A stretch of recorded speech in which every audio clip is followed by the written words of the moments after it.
Ազգովոր և զրջանասի վերաչարյաց մարդան, որ ոչ կամիս զմահ մեղավորի, այն ստարման, որ այն չար գեղաբարեն և զգյալը, tu de arad ողորմության մտքով, մխիթարյա զծարայսկո և դուրս ոցադելի աղաշխարության, հաշտյա մարդասրությամբ և արար սոսանթանս եկերեցվող ում սրտով, որպես է առողջացյալ հոգով, խոստովանությամբ և աղաշխարությամբ մրցել եկերեցի խոսում, և ընդ ժողովությամբ ում կես հանցել դողնություն և սպարս, հոր և որդոր և որդուրից սրտով, այժմ և միշտ և ամիյան սավինիմից։ Ամեն։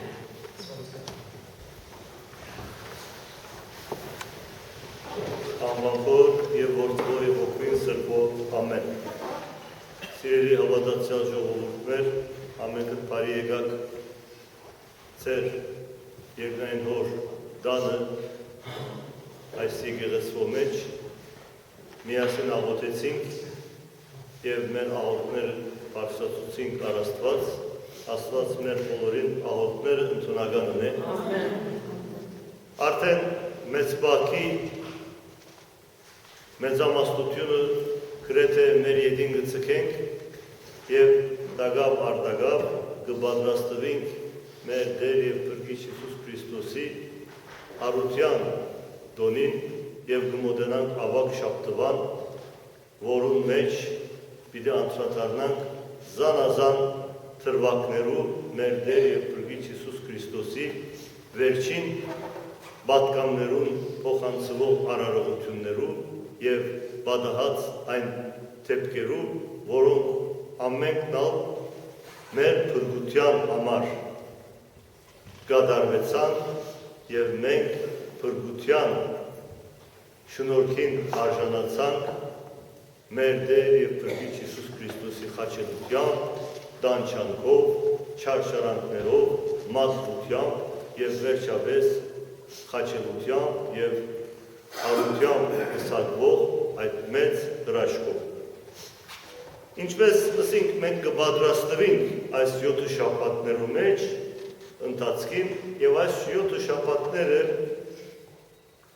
մարդկային կյանքի ամեն մեկ թրվակը մեզի կպատմի։ Առաջին շաբաթը հիշենք բարեկենթաներ և մենք անդրադարձանք այս շաբթվա ընթացքին, որ Աստուծո հետ միասին մենք որքան երջանիկ էինք, դրախտի մեջ էինք, ամեն ինչ լավ կընթանար, բայց և այնպես մեր անհնազանդության պատճառով այդ երանելի և ուրախ կյանքը մենք գործընծուցինք մատնվելով մահվան դատապարտության։ Եվ ապա երկրորդ շաբթվա ընթացքին արտաքսման գիրակիով մենք տեսանք, թե ինչպես Աստուծմե հեռացանք, արտաքսվեցանք, հետո մեր Տեր և Փրկիչ Հիսուս Քրիստոսի օրինակներով, որոնց անունները թրոշկվեցան մեծ բակի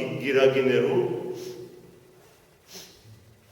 թադավորի գիրագի, դնդեսի գիրագի և ապա թադավորի գիրագի, որուն մեջ կգտնվինք և այդ արակներով մենք տեսանք, որ այս աշխարհի մեջ մենք դնդեսներ ենք և մեր թերը ինչպես պետք է ըլլա և թադավորի գիրագիով այս շաբաթ մենք կանդրադառնանք հատուկ պատգամիմը, որ դարձյալ, ինչպես ասենք, մեր Տեր և Փրկիչ Հիսուս Քրիստոսի ավետարանեն կստանա իր օրինակը։ Թադավորը գա և ավետարանին խոսքերով և իր խոստովանությամբ ոչ Աստուծմե կվախնա, ոչ մարդե գամնչնա մեկն է և իր տրան արջև կին մգա, որ շարունակ իր թուրը գմաշեցնե, ասելով իմ թադս տեսիր, իմ թադս տեսիր, չենք գիտեր, թե ինչ է այդ թադը, բայց կրնանք վերակրել զանազան նյութերով, որոնց պիտի անդրադառնանք, եւ հավանաբար գինը այդ քումարը չունի տալու թադավորին, որ իր թադը տեսնե։ Թերևս բզդիկ թադ մնե, գնոջ համար շատ մեծ թադ մնե, բայց թադավորին համար այդքան ալ կարևոր չէ թերևս։ Եվ չուզեր այդ թադին հետ ըսպաղին,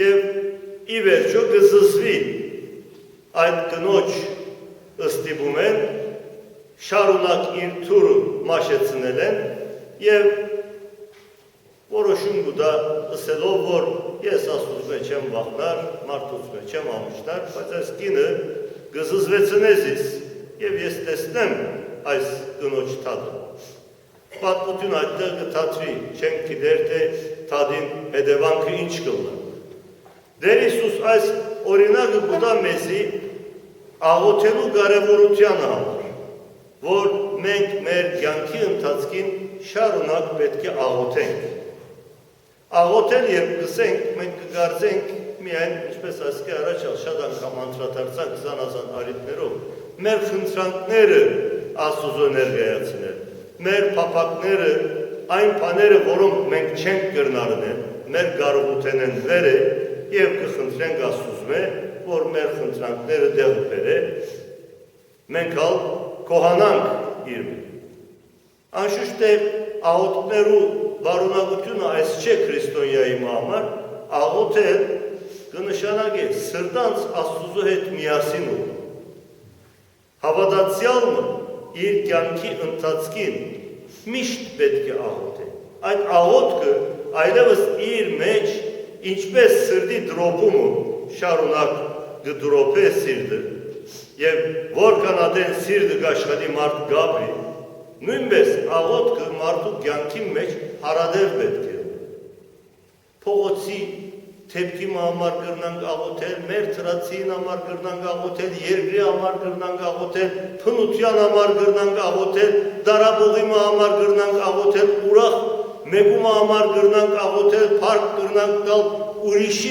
ուրախությանը համար, ոչ միայն ուրիշի ցավալի վիճակին համար միայն պետք է աղոթենք, այլ նաև կրնանք աղոթել երջանիկ ընտանիք մտեցնալով, անոնց երջանկության հարադեմ ոլորուն համար, շատ ադեն կրնանք խորին ինձի ինչ, արդեն երջանիկ են, ոչ, կրնանք աղոթել, որպեսզի անոնց ուրախությունը, երջանկությունը հարադեմ ոլորուն։ Աղոթելու համար շատ պատճառ ունի, քնությունը կաղոթել,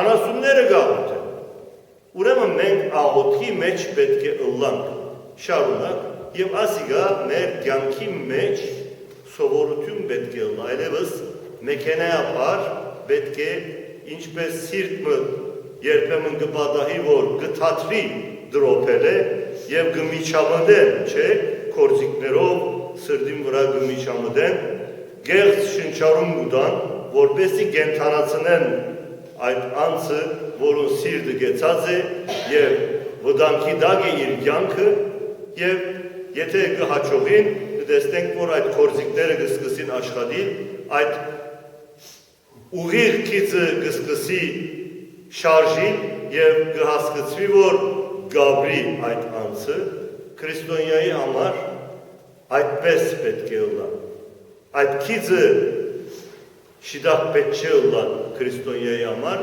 այդ քիծը շարժում պետք է ըլլա, միշտ պետք է աղոթել։ Աղոթելը ուրախություն կուտա մարդուն, աղոթելը երջանկություն կուտա մարդուն, աղոթելը Աստուծո կմոտեցնե մարդը։ Եվ մենք, երբ որ այդ վիճակի մեջ մտնենք եւ սովորություն ունենանք աղոթելու, աղքատ մտեսնալով աղոթելու, թշվար մտեսնալով աղոթելու, որ մեր ձերքեն պամը չի կար արդեն։ Գարելի չէ մենք միջամտենք եւ այդ թշվար վիճակը եւ կամ այդ տարապաղ վիճակը չենք կրնար մեջտեղ են վերցնել, բայց կրնանք աղոթել Աստվածիմ ողորմենս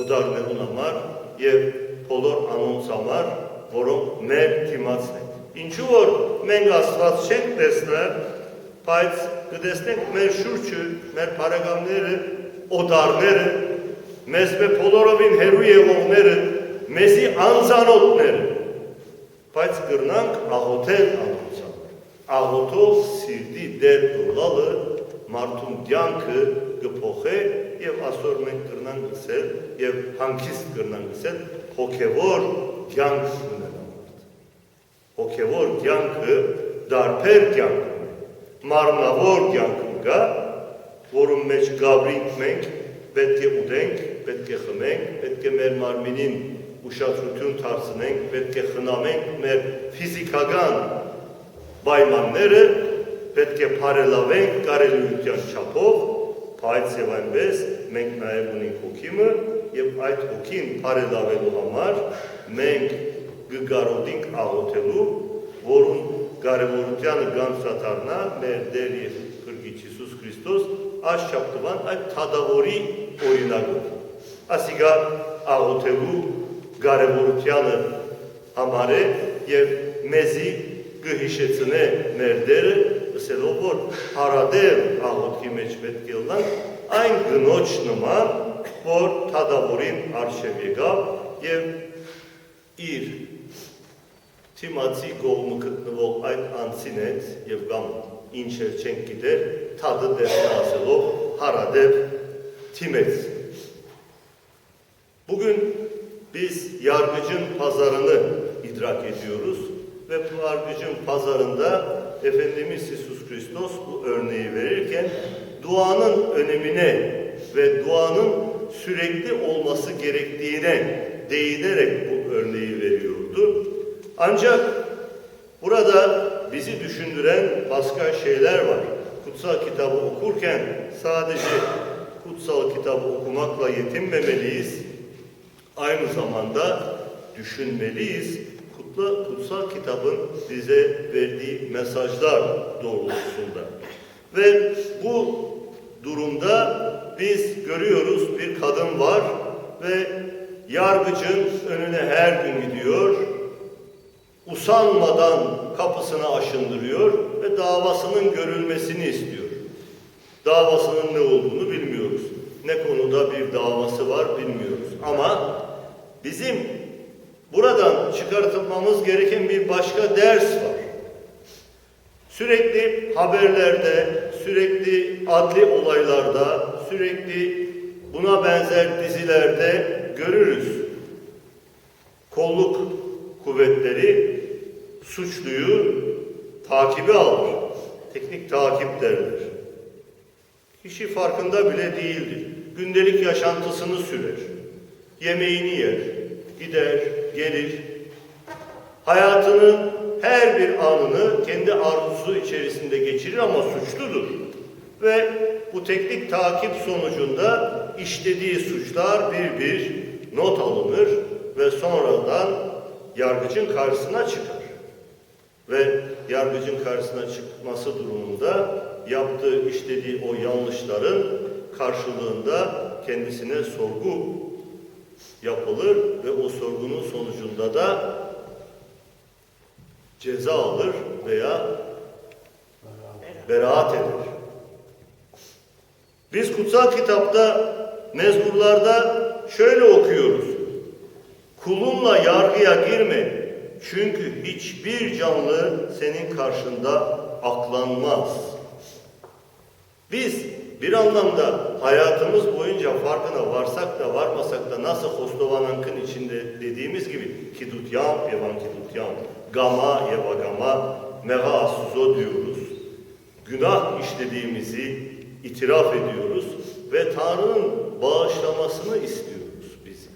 Çünkü Tanrı'nın karşısında hiçbir günah karşılıksız değildir. Ceza vardır.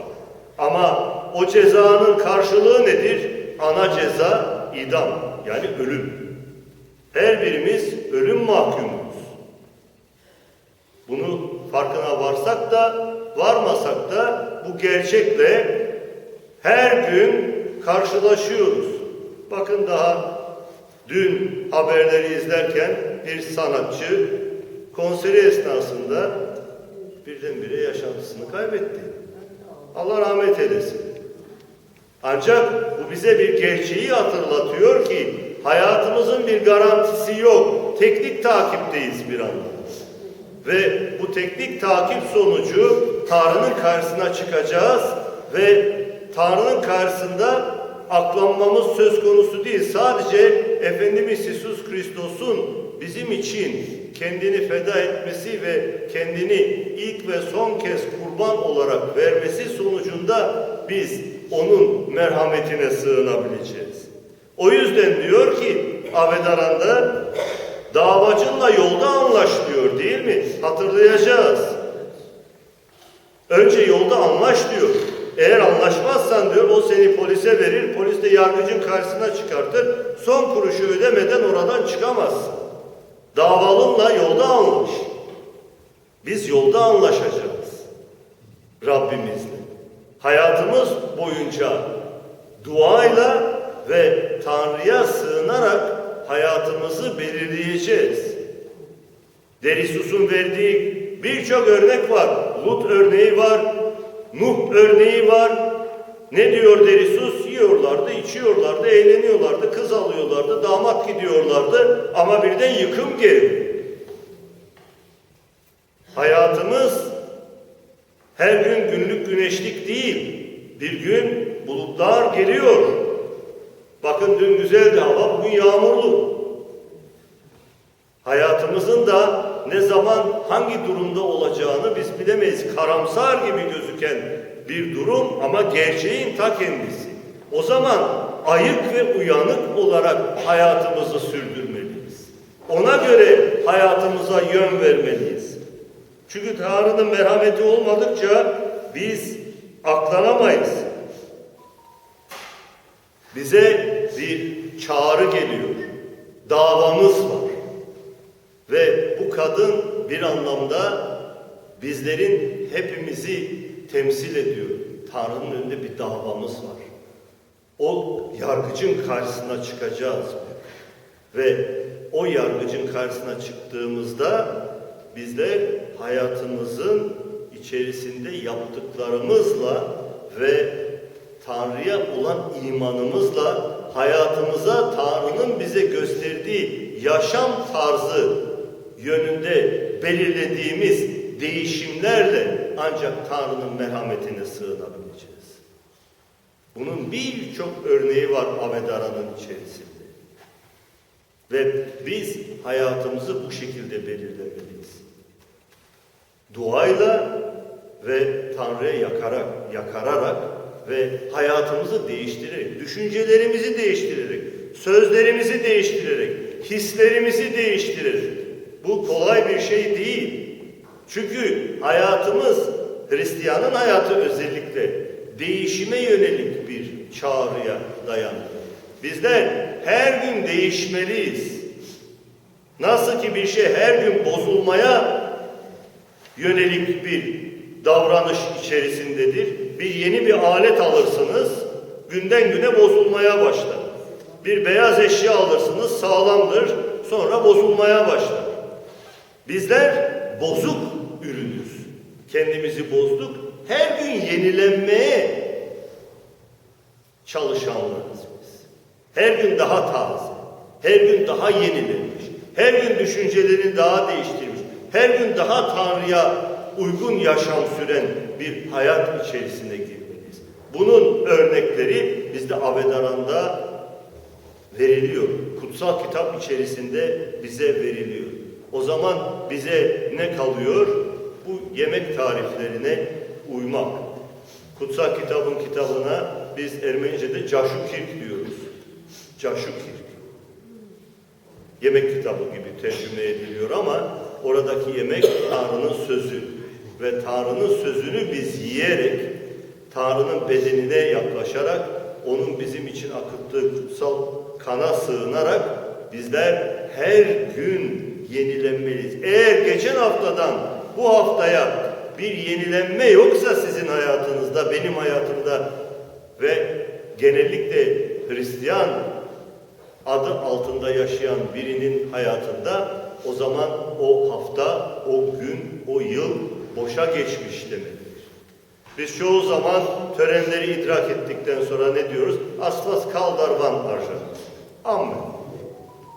Fakat Astvas kaldarvan aysbayman nerov çarjanasını.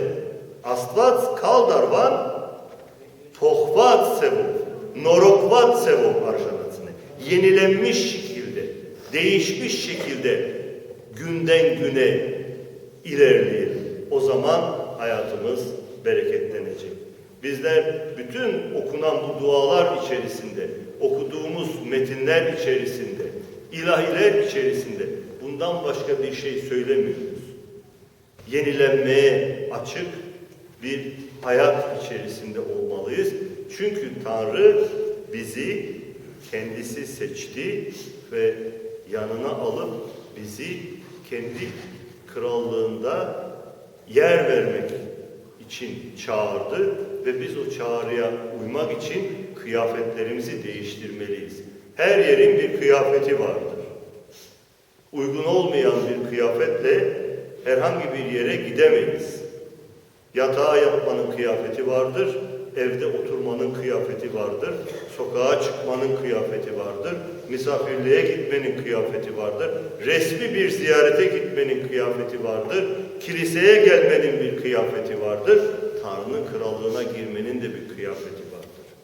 O kıyafeti bize Tanrı giydirmek için bizi yeniliyor. Çünkü bizim üzerimizde oraya uygun olmayan kıyafetler var, düşünceler var, davranışlar var, hisler var, sözler var. Bütün bunları bizler günden güne yenilemeli ve Tanrı'nın krallığına girmeye hazırlanmalıyız. Avakşapak'taki örneklerde de bir örnek vermek gerekirse 10 bakirenin örneğinde olduğu gibi uyanık bir şekilde hazır olmalıyız. Yağlarımızı elimizde hazır tutmalı ve bilgece davranmalıyız. Tanrı esinini bizden eksik etmesin, merhameti üzerimizden eksik olmasın. Önümüzdeki günler ruhani anlamda dolu dolu geçsin ve bizler sur parutuna sağlıkla, mutlulukla yenilenmiş bir şekilde ve kalıcı bir yenilik içerisinde kendimizi Tanrı'ya yaklaştırabilelim. Ağacım yevmiş, yevavidyanız, avideniz. Amen.